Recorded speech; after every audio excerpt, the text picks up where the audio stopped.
النور يهدي الحائرين ضياء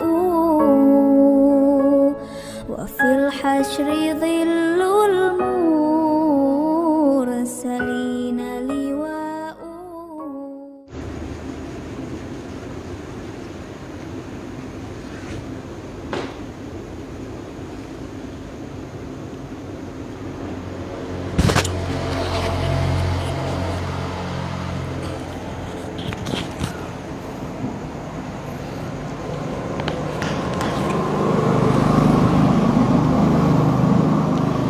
Bismillahirrahmanirrahim. Nahmaduhu wa nasta'inuhu wa na'udzu billahi min syururi anfusina wa min sayyiati a'malina. May yahdihillahu fala mudilla lahu wa may yudlilhu fala hadiya lahu.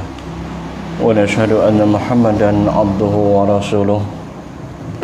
Qala mu'allifu rahimahullahu ta'ala wa nafa'ana fi ulumihi fid dharain amin. Qala rabbi shrah li sadri wa yassir li amri wahlul 'uqdatam min lisani yafqahu qawli. Rabbi yassir wa la tu'sir, rabbi tamil bil khair ya karim. Amma ba'du. Pertama-tama sekali marilah kita bersama-sama kita mengucapkan syukur kepada Allah Subhanahu wa taala dengan kesian belas kasih sayang daripada Allah Subhanahu wa taala terhadap diri kita. Hari ini kita dapat lagi duduk dalam majlis ilmu. Mudah-mudahan apa yang kita dapat di malam ini dapat buat bekalan dalam kehidupan kita seharian dan dapat juga membawa kepada kesenangan, natijah bahagia di alam akhirat sana, asbab daripada pahala yang Allah Ta'ala kurniakan kepada kita. Kita menyambung dalam pengajian kita sirah para rasul, yang mana minggu yang terdahulu kita cerita tentang Nabi Yusuf. Yang kita tahu bahawa kata Nabi Yusuf ini adalah salah seorang daripada anak kepada Nabi Yaqub. Yang mana Nabi Yaqub telah mempunyai 4 orang isteri, Lia, Rahil, Balkha dan juga Yalfa.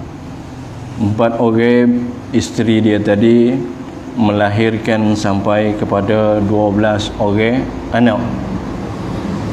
Apabila 12 orang anak ni tadi daripada Rahil sendiri lahir 2 orang anak, iaitu Yusuf dan Bunyamin. Kita tahu bahawa kata dalam 12 anak Nabi Yaqub ini, maka Yusuf lah seorang sahaja yang dipilih oleh Allah Ta'ala untuk jadi Nabi lagi Rasul. Adapun Bunyamin sekadar adik sahaja. Dalam masa yang panjang pembesaran kedua-12 orang anak Nabi Yaqub ni tadi, maka Lia, isteri yang pertama kepada Nabi Yaqub, telah meninggal dunia, yang meninggalkan 6 orang anak. Kemudian daripada itu Rahil, isteri yang dikasihi, isteri yang dicintai oleh Nabi Yaqub, meninggal setelah dia melahirkan Bunyamin. Apabila Bunyamin lahir, maka Rahil tu tadi telah meninggal dunia. Jadi peristiwa di sini fahamlah kita bahawa Nabi Yaqub telah kehilangan 2 orang isteri, Lia dan juga Rahil. Bila kata 2 orang isteri ni telah diambil oleh Allah Subhanahu Wa Taala, maka kesemua anak-anak Nabi Yaqub ni tadi 12 orang, maka Nabi Yaqub lah yang bertanggungjawab ataupun memelihara mereka. Walaupun 2 orang isteri lagi ada, tapi 2 orang isteri tu tadi, radab dia tu tadi, kedudukan dia rendah sikit daripada isteri yang 2 orang tadi. Sebab dia kedudukan asal dia iaitu budak ataupun hamba. Walaupun begitu, maka Nabi Yaqub lah yang ambil urusan penjagaan yang sempurna kepada 12 orang itu tadi. Maka kita telah baca daripada surah Yusuf, surah Makkiyah, yang mana dalam surah ni tadi ambil daripada ayat yang keempat sampai kepada ayat yang ke-100, yang ke-101. Maka di situ cerita yang panjang. Allah Subhanahu Wa Taala menceritakan tentang Nabi Yusuf kepada Nabi SAW.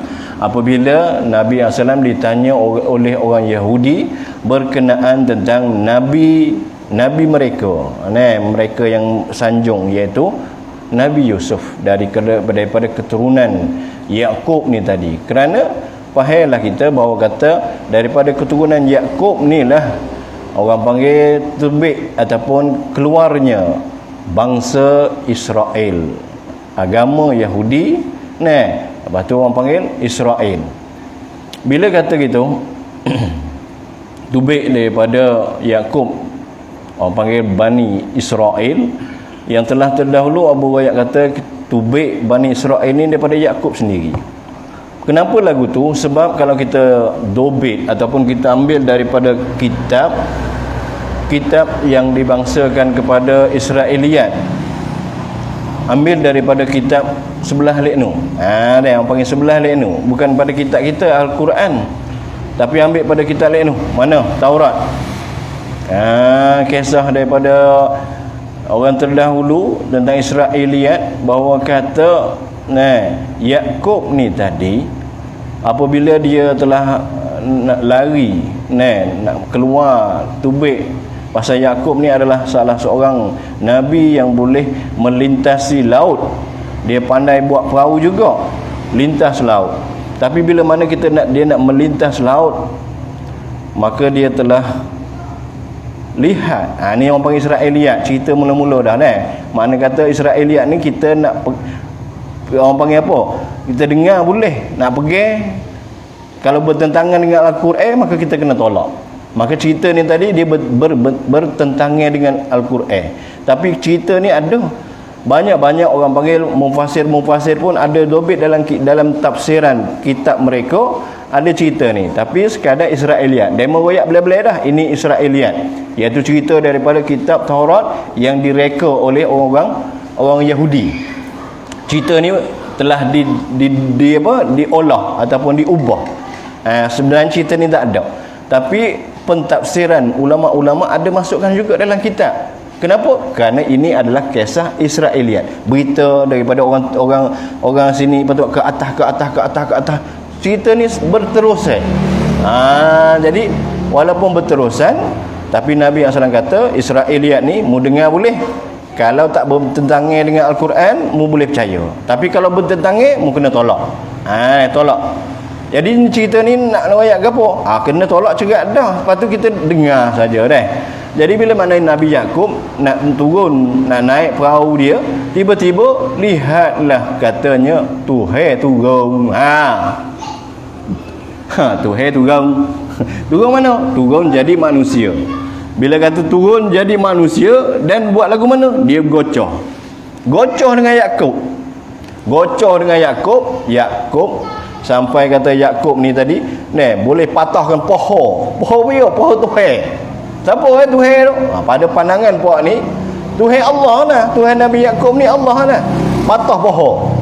Bila patah pohon, maka Tuhan ni pergi pada Yaqub, kata Yaqub ginilah, mu meneh dah, aku Allah. Lepas tu hari ni mu tukarlah namamu daripada Yaqub kepada Israel. Isra iaitu hamba, Il iaitu Tuhan. Sebab itu orang panggil Jibril, Il belakang Jibril, Mikail, Israfil, Israel. Il tu iaitu Allah. Depan tu nama lain. Lepas tu orang panggil Isra iaitu hamba Allah. Kerana mu boleh Allah kan Allah. Tu. Sebab itulah orang Yahudi mengagungkan Yaqub dan keturunan dia. Itu orang panggil kisah Israeliat. Pada kita tak boleh terima akan lah turun. Bila kata turun, ni sebab itu kalau kita kata orang lain ni faham kata Tuhan turun daripada langit turun kepada langit bumi, tengah 2/3 malam, lepas tu terima doa daripada orang tengah malam tahajud, doa pada Allah Taala, Tuhan turun. Nampak kata cerita ni supaya Israeliat lah ni, Yahudi ni tadilah faham. Dah faham kata Tuhan turun juga, kita tak boleh faham kata Tuhan turun. Tak faham, tak boleh pergi lagu tu. Bila kata gitu, orang Israel Mulalah gelaran bagi puak-puak mereka iaitu Israel. Situ. Tapi bagi kita ni faham, iaitu daripada anak Nabi Yakub ni tadi sebelah Lia, maka anak dia tadi ada nama yang dipanggil sebagai Yahuza. Orang panggil dalam bahasa Yahuza ni tadi kerana keturunan dia tadi masa yang panjang sampai kepada bahasa jadi bertukar. Yahuza zai belakang, tapi zai itu telah ditukar jadi dal, Yahudi. Jadi Yahudi hasil daripada keturunan Yahuza ni tadi. Nanti kita akan cerita Yahuza ni lagu mana panjang keturunan dia sampai jadilah baka orang panggil Yahudi. Tapi dalam Yahudi yang diceritakan dalam Al-Quran ni semuanya cerita Nabi-Nabi yang bangsa kepada Israel sekalipun, tidak ada Nabi yang bawa dalam atas jalan agama di atas muka bumi ni tadi, atas ajar bawa kepada Yahudi, bawa kepada agama yang tak sebenar. Kita bahas Nabi Adam, Idris, Nuh, Hud, Soleh sampai yang belakang, semuanya bawa agama Islam. Nabi Yakub pun bawa Islam, Nabi Ibrahim bawa Islam, semua Nabi bawa Islam. Tak ada Nabi bawa agama lain. Tapi yang dipanggil sebagai agama samawiyat mana? Yahudi. Orang panggil dalam kitab kata agama samawiyat iaitu 3. Satu iaitu agama Yahudi, yang kedua agama Kristian, yang ketiga agama Islam. Ni 3 je agama samawiyat yang mari pada langit atas wajah wahyu. Lain daripada tu Buddha, Hindu, itu agama reka. Orang panggil agama reka-reka, tidak ada mari daripada wahyu. Tapi bila mana kata 3 ni tadi, Yahudi, Kristian, Islam, orang panggil agama yang bangsa pada samawiyat yang mari pada langit. Tapi sebenarnya Yahudi dan Kristian ni juga iaitu asalnya Islam. Tapi kerana penyelewengnya, supaya saat ni tengok cerita ni, asalnya kata Yakub berlawai dengan Allah, gocoh dengan Allah.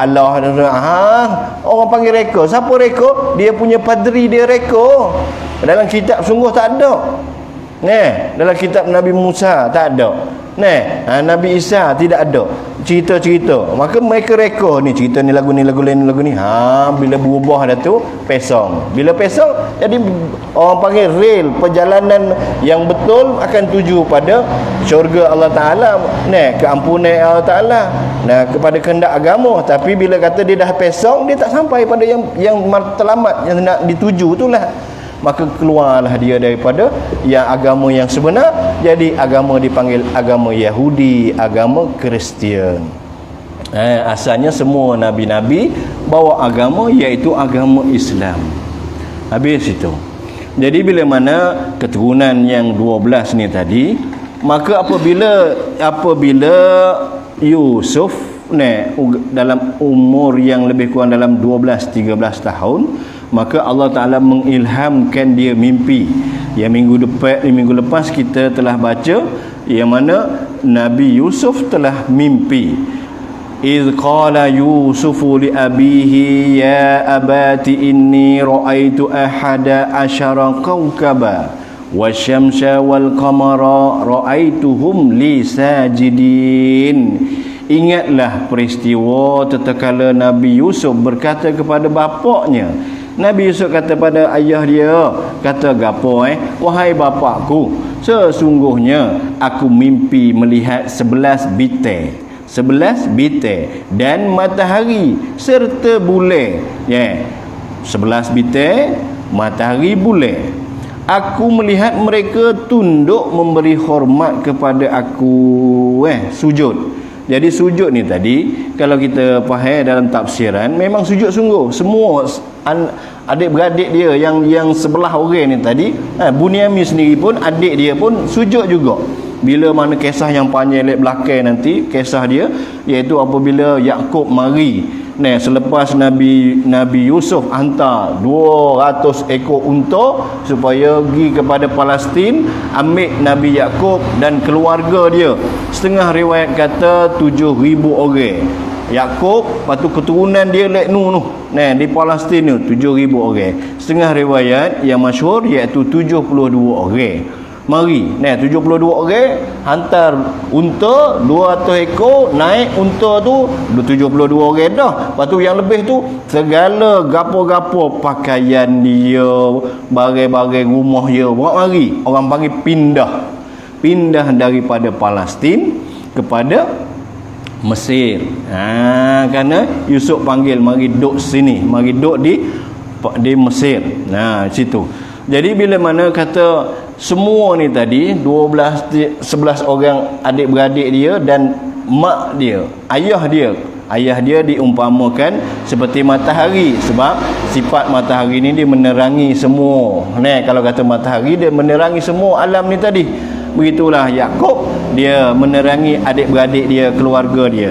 Lepas tu bulan ni iaitu mek dia. Mek dia mana pula dah? Iaitu mek tiri. Orang panggil mek tiri kepada Yusuf, sebab Rohil mek dia yang sebenar telah mati. Bila mek dia yang telah mati, maka Yakub ni tadi telah ambil mak saudara dia, ukhtu, iaitu mak saudara dia jadikan bini pula. Jadi kalau dalam Islam ukhtu manzilal ummi, mak saudara kedudukan dia seperti dengan mek juga. Dari segi taraf kedudukan dia. Maka inilah kata mek dia ni seperti bulan. Ni mek tiri dia. Kerana dia dalam 12 orang tadi tu, 11 orang tadi mari daripada Palestin bersama dengan ayah dia, dengan mek tiri dia sendiri pun mari juga. Lepas tu lain tu iaitu 72 orang yang lain ataupun 7,000 orang yang lain dalam khilaf. Cerita mari daripada Palestin mari kepada Mesir. Sujud atas wajah hormat. Sujud ada dua, iaitu sujud atas wajah ta'abbud, ibadat. Macam kita ni sujud semaya, kita sujud kepada Allah Ta'ala, sujud ibadat. Adapun sujud ibadat ni tadi kita tak boleh bawa kepada selain daripada Allah. Kita nak sujud kepada selain daripada Allah tak boleh. Adapun sujud juga atas rupa apa? Ta'zim, atas wajah rupa membesar. Baik itu kena faham dari segi loghat, dari segi bahasa Arab ni tadi, dia ada siap dah. Bahasa Arab dia buat siap dah. Kalau kata sujud, dia ada sujud bagi pada dua. Satu sujud yang bangsa ta'abbud ibadat, satu lagi sujud yang bangsa pada ta'zim. Maka di sini fahamlah bagi orang mufassir pentafsiran Al-Quran, sini bukanlah sujud ta'abbud tapi sujud ta'zim, orang panggil membesarkan si Yusuf ni, sujud rupa tu. Supaya juga dengan iblis ketika Allah Ta'ala suruh fasjud li Adam, usjud li Adam, maka malaikat-malaikat lain pun sujud ubek tu, letak kepala itu, tapi sujud atas wajah ta'zim, bukan sujud rupa ta'abbud, iaitu beribadat, sembah, betul-betul sembah. Ini bukan sembah, ni sujud saja, bukan makna sembah. Yang tak ni kata yang taklihnya iaitu sujud kepada selain daripada Allah atas wajah sembah. Jadi semuanya sujud. Lepas tu kalau kita ni, orang panggil kita ni, contoh kata orang debel, orang sedak dalam kampung, maka raja panggil. Kita ni negeri Sia kita Kalau tempat lain, orang panggil Indonesia ke Malaysia ke, sekadar bila jumpa raja jawab salam. Kalau raja bagi hadiah ke, ambil gitu je lah. Adapun kalau Sia kita ni, kalau orang biasa, orang bawah ke, maka kena selipung. Kena turun bawah gitu, tak boleh tinggi daripada raja, selipung pula. Kalau bagi apa pun kena ambil tangan tu kena ada cara pula. Kalau orang ambil sijil, orang panggil syahadah, habis cialai ke universiti ke, ada cara dia. Lepas tu tunduk sikit.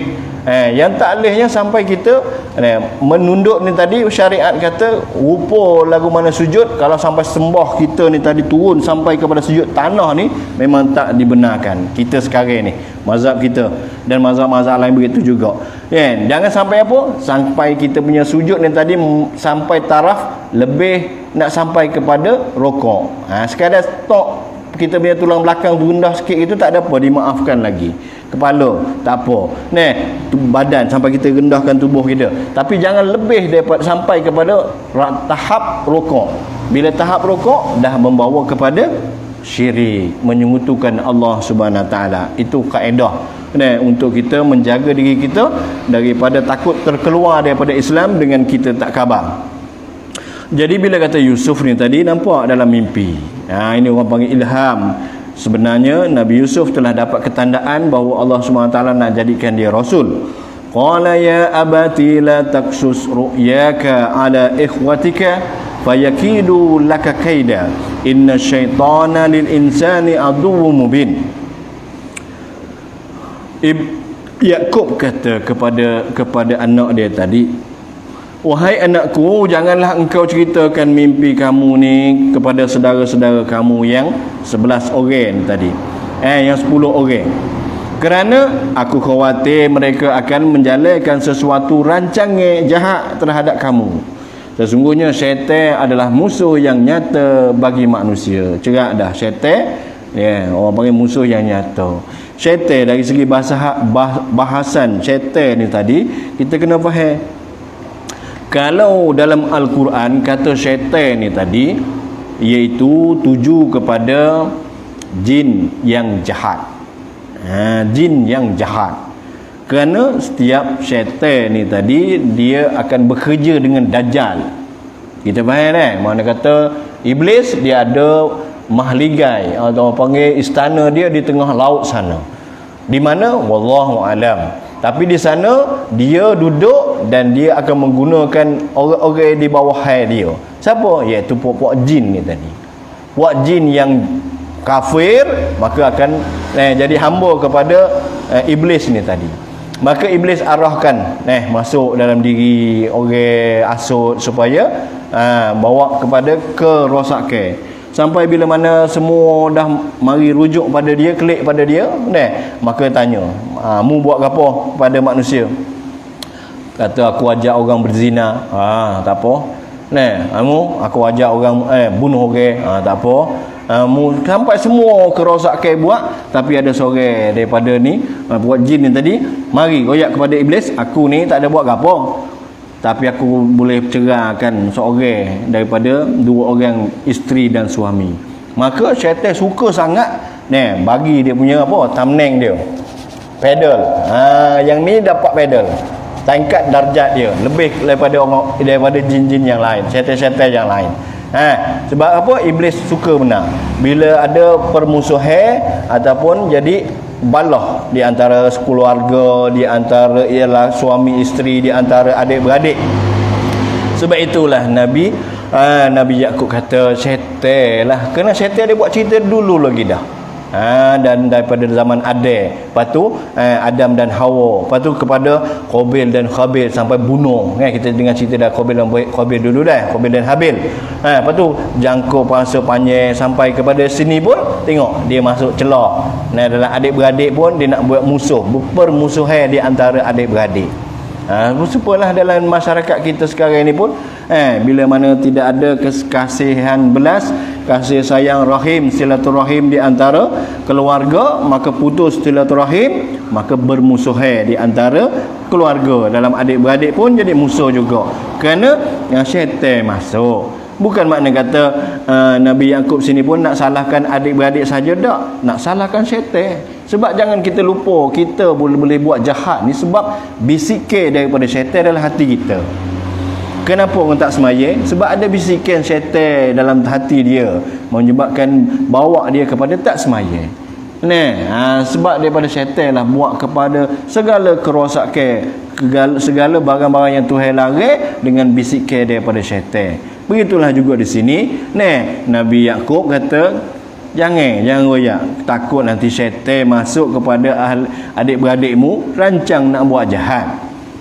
Wa kadzalika yajtabika rabbuka wa yuallimuka min ta'wilil ahadits wa yutimmu ni'matahu 'alaika wa 'ala ali Yaqub kama atammaha 'ala abawayka min qabl Ibrahim wa Ishaq inna rabbaka 'alimun hakim. Dan demikian jugalah caranya Tuhan kamu telah memelihara kamu dan akan mengajar kamu dengan tadbir mimpi. Sini ceritanya, iaitu Nabi Yusuf dia pandai tadbir mimpi. Setelah dia ni digoda. Ni belakang ni nanti akan cerita. Kerana Nabi Yusuf ni tadi dia jangak. Kenapa dia boleh jangak? Kenapa dia boleh jangak? Kita faham dulu. Iaitu Ishak ni tadi, dia kahwin. Ishak dia kahwin. Dan Ishak ni kahwin dengan baka keturunan ayah dia, Ibrahim. Ibrahim pula kita dengar dah cerita. Ibrahim dia kahwin dengan siapa? Dengan Sarah. Sarah ni adalah salah seorang daripada 4 orang dalam dunia yang paling jangak orang Tino. Ni orang perempuan yang paling jangak, 4 orang dia salah seorang.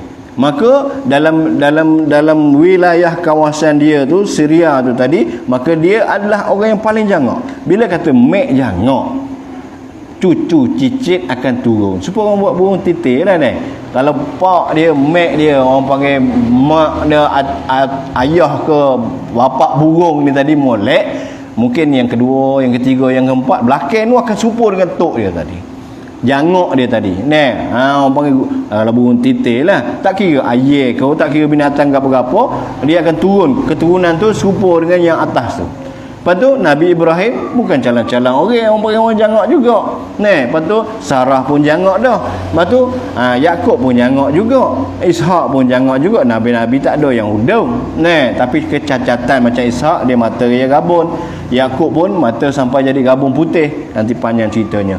Bila kata gitu, Yusuf ni dia jangak juga. Tapi jangak Yusuf ni tak serupa dengan yang jangak orang panggil handsome-nya Nabi SAW. Nabi SAW dia handsome, tapi handsome dia tu tadi tak serupa dengan Yusuf. Yusuf ni handsome dia fitnah. Yusuf ni handsome dia sampai bawa pada fitnah. Orang Tina tengok dia gila. Sampai cerita akan datang, buah tofah iris nampak. Orang panggil tengok Nabi Yusuf, tak khabar, tangan jadi darah, luka. Orang panggil fitnah. Tapi Nabi SAW dia punya jangak tak bawa kepada fitnah. Tak bawa kepada fitnah. Dan kerana Nabi SAW ni tadi, kalau Aisyah kata, nak kata siapa sahaja yang tengok Nabi SAW, dia akan putus orang panggil apa? Tali hati. Orang panggil tali hati tali hati akan putus. Tengok Nabi SAW suka, cinta, rindu, tapi tak ada buat fitnah. Orang Tina tengok Nabi tak ada buat fitnah. Tapi zaman Nabi Yusuf, orang Tina tengok, orang perempuan tengok Nabi Yusuf bawa pada fitnah, nak ajak seperti Zulaikha, nak bawa ajak kepada apa? Ajak pada berzina. Walaupun dia ada tok laki dah Aziz. Situ. Jadi di sini bila kata Allah SWT mewahyukan, kata Allah Taala akan mengajar kepada kamu takbir mimpi. Lah ni dia mimpi, tapi dia tak dapat takbir lagi. Cerita dia mimpi 11 orang adik-beradik dia, mak dia dan ayah dia akan sujud ni tak tahu lagi. Serta akan menyempurnakan nikmatnya kepada kamu, kepada Nabi Yusuf dan kepada keluarga Yakub, adik-beradik dia, dan Yakub sendiri dan mak tiri dia. Sebagaimanalah ia Allah Ta'ala telah menyempurnakannya nikmat kepada tok nenek dulu, iaitu Ibrahim, Ishak. Sesungguhnya Tuhan kamu amat mengetahui lagi amat bijaksana rancangan Tuhan. Sikit lagi. Laqad kana fi Yusufa wa ikhwatihi la ayatun lis-sa'ilin. Demi sesungguhnya kisah Nabi Yusuf dengan saudara-saudaranya, iaitu yang 11 orang itu, ada mengandungi beberapa keterangan pengajaran bagi orang-orang yang bertanya, iaitu orang Yahudi ni tanya Nabi SAW, dia ada pengajaran tentang hal mereka untuk mengambil iktibar dari segi kisah cerita tentang Nabi Yusuf. Iaitu dia dengan ayah dia lagu mana, ia dengan mak dia lagu mana, dia dengan adik-beradik dia baik mana, lepas tu dia dengan kerajaan dia nanti di Mesir lagu mana, dia mentadbir dengan orang miskin, dengan orang kaya, dengan orang susah, dengan orang sesak, dengan orang ada pangkat, bagaimana Yusuf mentadbir cara untuk jaga kerajaan yang di bawah pemerintahan dia sebagai bendahara, iaitu orang yang jaga turaki, stakik dalam kerajaan, keuangan orang panggil. Situ. Jadi orang panggil dapat pengajaran bagi orang-orang yang nak tanya, maka Allah Taala tunjuk sini. Dan bagi kita juga, bagi orang-orang biasa seperti kita, walaupun kisah Yusuf ni telah lama dah ceritanya, tapi kisah ni tadi ada pengajaran. Bagaimana kita dengan adik-beradik, tak boleh kita sampai balah dan sebagainya. Hasad dengki akan bawa kepada binasa kita sesama keluarga kita. Habis itu. Wa iza qala la yusufu wa akhuhu ahabbu ilayya abina minna wa nahnu usbatun inna abana lafi dhalalim mubin. Kisah ni ceritanya bekno kisah Nabi Yusuf ni nak cerita. Tatkala saudara-saudara Yusuf berkata satu sama lain, pakat kata sama dia. Sebab apa? Dia tengok dalam 12 adik-beradik ni tadi, Yusuf ni tadi dan Bunyamin hak ujung kali, yang kecil sekali. Maka dia ni tu sudah pastilah dapat kasih sayang dengan Yakub ni lebih. Jadi orang panggil sebabnya Lia ni tadi, Rohel ni tadi adalah yang orang panggil isteri yang Nabi Yakub kasih sekali. Lepas tu daripada dia ni tadi, daripada Rohel ni tubik 2 orang anak, Yusuf dan Bunyamin, maka dia lebih kasih lah. Lepas tu adik-beradik yang lain mek ni tadi, satu bapa tapi lain mek. Tengok cemburu. Cemburu. Bila kata cemburu, sesungguhnya Yusuf dan adiknya Bunyamin tu lebih disayangi oleh bapa kita daripada kita. Padahal kita ni lah, kita ni satu kumpulan, satu kumpulan adik-beradik ramai dan berguna. Hak kita ni lah kerja buat gapo-gapo semua kita. Hak 2 orang ni iaitu duduk di rumah, duduk dengan ayah aja. Bila kata gitu, pandangan pada adik-beradik dia, kata kita lah patutnya yang Yakub ni saya, yang 2 orang ni tak ada buat apa lagi. Sebab itu kita pun sekarang ni kalau kita tengok hukum hakam dalam negara kita, praktik kita sendiri pun, budak-budak dia tak ada ambil kira sangat. Tak ada ambil kira sangat dalam segi salah apa-apa pun. Tapi umur dah masuk sampai 18, sampai agama pun boleh tukar. Ayah dengan ibu contoh kata Islam, ni anak sampai umur 21 contoh kata tak sah dah Islam, nak tukar kepada Buddha. Ayah dan ibu tak boleh buat apa. Ni semua ni dalam pagar kita ni ada seorang. Mak bapak buat apa? Tak boleh buat apa dah, pasal dia besar dah, tukar agama, murtad. Lepas tu mak bapak tak boleh buat apa. Dari segi undang-undang kerajaan. Sebab itulah orang panggil undang kerajaan ni mari mana. Ni kita akan cerita dia panjang. Sebab itu Abu nak cerita tentang Rasul dan Nabi ni. Dia mana boleh jadi lagu ni. Kita ditadbir oleh kerajaan, kita ditadbir oleh hukum hakam selain daripada Al-Quran dan hadis ni. Mari mana? Dia ada cerita dia panjang. Bermula daripada sini, daripada Yusuf ni tadi. Pecah anak cucu dia ni sampai jadi orang yang boleh memerintah. Sampai kepada 12 kaum, kabilah puak-puak dia ni tadi sampai boleh memerintah dunia. Satu dunia ni puak dia kerong. Nak buat apa tak boleh dah. Orang kena bergantung supaya kena apa? Cocok hidung, kena heret. Walaupun kata nayuk menteri ataupun perdana menteri kita pun, lagu mana dia hebat setara mana pun, sebenarnya dia kena kontrol. Sebab apa boleh jadi kena kontrol ni? Cerita dia panjang. Sampai katalah ni tengok undang-undang. Orang ni jadi murtad. Keluarga tak boleh buat apa. Contoh kata dalam keluarga rumah kita sendiri tu ada juga. Duk bakar tu. Tukar agama. Tak boleh buat apa. Nak buat apa tak boleh dah. Jadi pandangan orang terdahulu lagu ni. Sebab dia pergi ni cerita-cerita ni. Jadi sebabnya budak-budak tak boleh buat apa. Kami lah yang buat kerja. Kena kami lah yang patutnya Yakub saya. Patutnya kami lah yang Yakub saya. Tapi kalau orang pandang jauh lagi, kalau orang besar ni, adik-beradik besar, contoh kata adik-beradik besar dah kerja dah, maka dia boleh beri apa? Mari datang rumah ayah, anak kerja dah, ya ambil 1,000 boleh bagi orang panggil senang hati ayah dapat bagi duit. Anak kita bagi, anak tino. Kalau ada anak 12 orang kau, anak ni beri tino, beri duit, ni beri duit, ni boleh tolong beli beras, ni tu belum tolong beli saka, apa keperluan dapur semua boleh beri. Tapi ada lagi yang halus. Maka halus ni lah sebenarnya bagi senang ayah kita duduk di rumah tu, kita beralih dah. Lepas tu ayah kita dengan anak halus ni duk main. Kalau kita dak lah ni anak halus tak ada dah, cucu.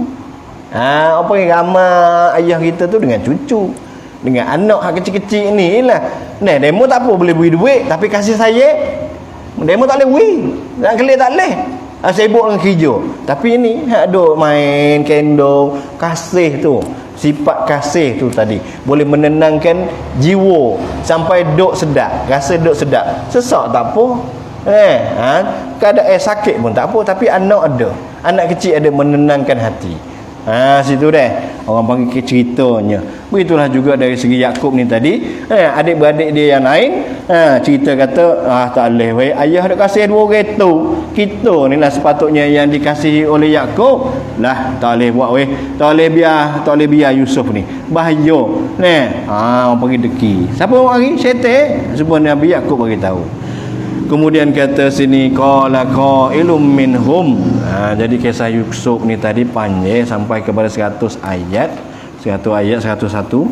Mungkin kita buat siri lah nak minggu kita akan sambung cerita-cerita dia insya-Allah dah.